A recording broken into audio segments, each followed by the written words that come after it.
Hi everyone, welcome to week 6. Just for a moment, I kind of want to provide a little bit more context for what was week 5's reading. Nicholas Carr's article, Is Google Making Us Stupid?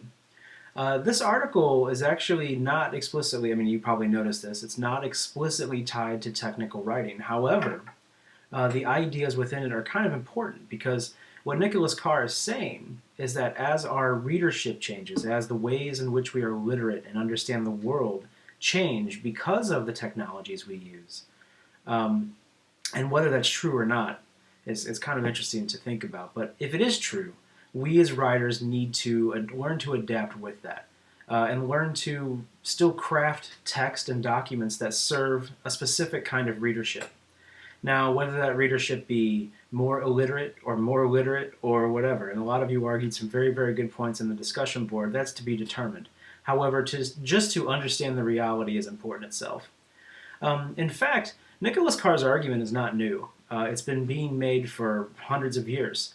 In fact, if we go back to the 1960s, Marshall McLuhan was making this argument with television. His famous quote is, "The medium is the message." Meaning that whatever medium we're using, whatever it be TV, radio, print, Twitter, YouTube, whatever, smoke signals, that helps shape what the actual content of the message says.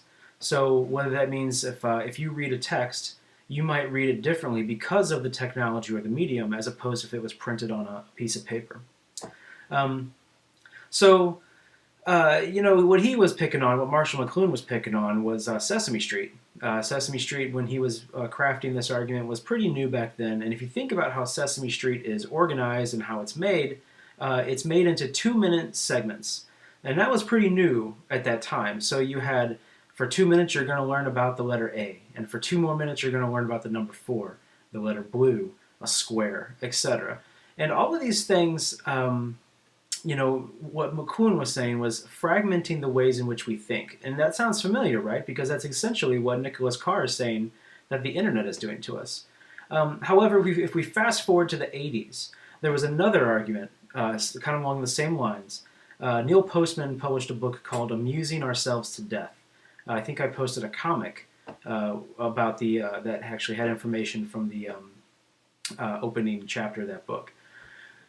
He was saying kind of the same thing, that TV, there are commercials, these things that are segmented into pieces are going to fragment the way we think. However, I don't know. I don't know about all this because I've had TV all my life. I'm a fairly literate, successful person, as I'm sure all of you are. So does this argument hold water?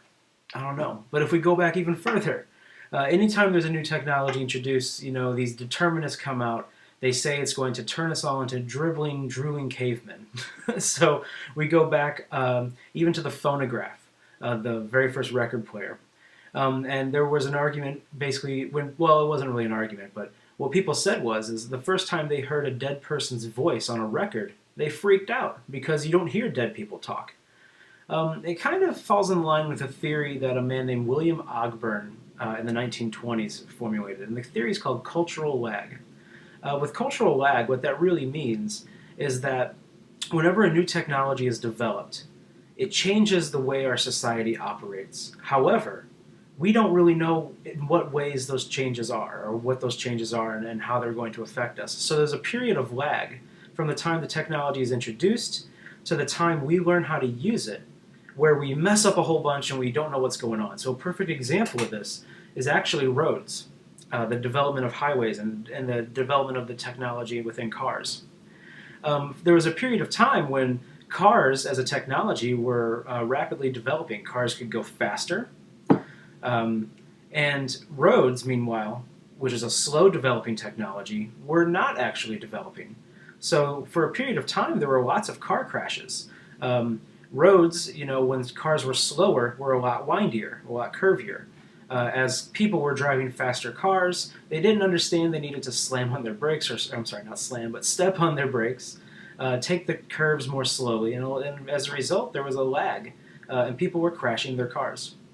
So if we fast forward, if we take that theory now, and we apply it to today, it's actually a little more complicated because now technology and advancements in technology are happening so quickly that it's hard to know if we're in a constant state of lag or if we really ever truly catch up.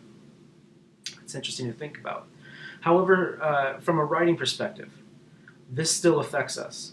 Whether positives are whether changes are positive or negative, or they're neither positive or negative, and they're just changes. We need to understand how these things affect the way people are literate and the way people read. So we may end up trying to find out ways to bend our practices to fit the audience in which we're writing for. So that's something to keep in mind. Anyway, I have caught up completely with grading. Okay, your grades are completely updated. Here's what I'm noticing. A lot of you are not participating in the discussion boards, and some of you have turned in very few assignments. Please catch up. I am going to allow you the opportunity to catch up. And when you do catch up, or if you catch up, please email me and tell me that you have submitted your work. At this point, up until week 6, anything that you haven't done before now, I'm allowing you to do.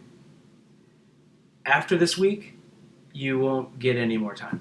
So just make sure you're doing that. Please catch up. I don't like to have people's grades be diminished based on the technicality of just not doing the work itself. So keep that in mind. Keep doing good work on the discussion boards. I love everything you guys are saying. You are all brilliant, brilliant people. I'm lucky to have you in the class. And if you have questions, email me, call me, do whatever you can. All right? Take care.